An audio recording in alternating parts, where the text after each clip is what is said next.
तो आपने कई सारे अतरंगी किस्से सुने होंगे। कई बार चोर भगवान का आशीर्वाद लेकर चोरी करते हैं, तो कई चोर चोरी के बाद वहां कुछ पैसे रखकर चले जाते हैं।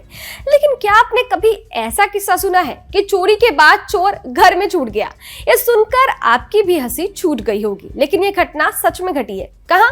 बताएंगे इस वीडियो में, साथ ही बताएंगे पूरा किस्सा क्या है। नमस्ते, मैं हूं अदिति शाह और आप देख रहे हैं न्यूज नेशन का डिजिटल प्लेटफॉर्म। यूपी के कानपुर में चोरों की गैंग एक घर में घुसी।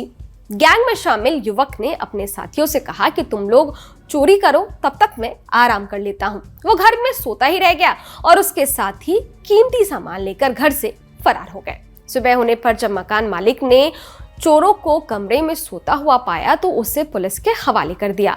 पुलिस ने 2 चोरों को गिरफ्तार कर लिया है। एक और चोर की तलाश में पुलिस जुटी हुई है।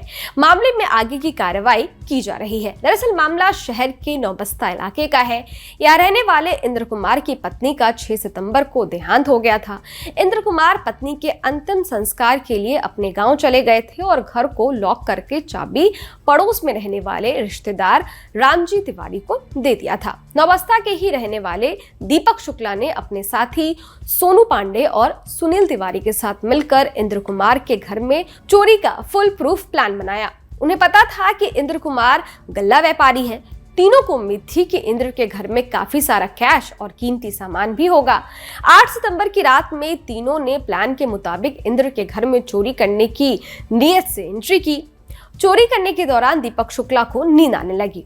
उसने अपने दोनों साथियों से कहा कि तुम लोग चोरी करके सामान पैक करो, मैं थोड़ा सा सो लेता हूं। जब निकलने लगोगे तो मुझे जगा देना।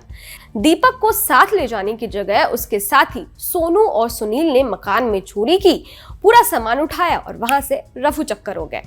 इधर दीपक शुक्ला बड़े आराम से अपने कपड़े उतारकर कमरे में फर्श पर चैन की नींद सो रहा था। वो इतनी गहरी नींद में सोया हुआ था कि सुबह हो गई और उसे पता तक नहीं चला। उधर सुबह घर के पेड़ों में पानी देने के लिए रिश्तेदार रामजी तिवारी ने इंद्र कुमार के मकान का दरवाजा खोलने की कोशिश की तो दरवाजा अंदर से उन्हें बंद दिखा। रामजी तिवारी को शक हुआ तो वे मकान के अंदर किसी तरह से घुसते हैं।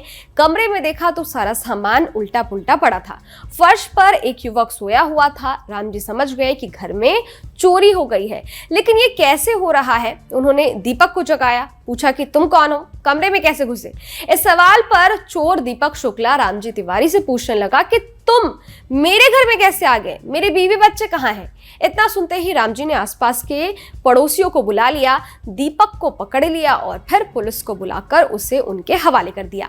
दीपक से पुलिस ने पूछताछ की। उसने बताया कि चोरी करने के लिए वो घर में घुसा था, कुछ नींद आ गई तो मैं सो गया। मेरे 2 साथियों ने घर में रखा कीमती सामान चुरा लिया है और मुझे बिना बताए वो भाग निकले। अब इस पर नौबस्ता पुलिस ने क्या कहा है वो भी सुन लीजिए। थाना नौबस्ता द्वारा विजय कुमार तिवारी नामक एक व्यक्ति को जो चोरी के अभियोग में वांछित थे, उनको गिरफ्तार कर जेल भेज दिया गया है और विवेचना प्रचलित है। रिपोर्ट्स के अनुसार दीपक शुक्ला खुद को गणित का टीचर बता रहा है। उसका कहना है कि मैं पहले मैथ्स पढ़ाता था, लेकिन बाद में कोचिंग से निकाल दिया गया। अब मेरे पास कोई काम नहीं था, पैसे की ज़रूरत थी, इसलिए हम लोगों ने चोरी करने का प्लान बनाया। इस मामले में आगे की कार्रवाई फिलहाल की जा रही है। इस वीडियो पर आपकी क्या राय है? ये वीडियो आपको कैसा लगा हमें कमेंट बॉक्स में लिखकर ज़रूर बताइएगा। इसके साथ ही अगर आपने हमारे यूट्यूब चैनल को सब्सक्राइब नहीं किया है तो फ़ौरन कर लें, ताकि हर न्यूज़ अपडेट सबसे पहले आप तक पहुँचे।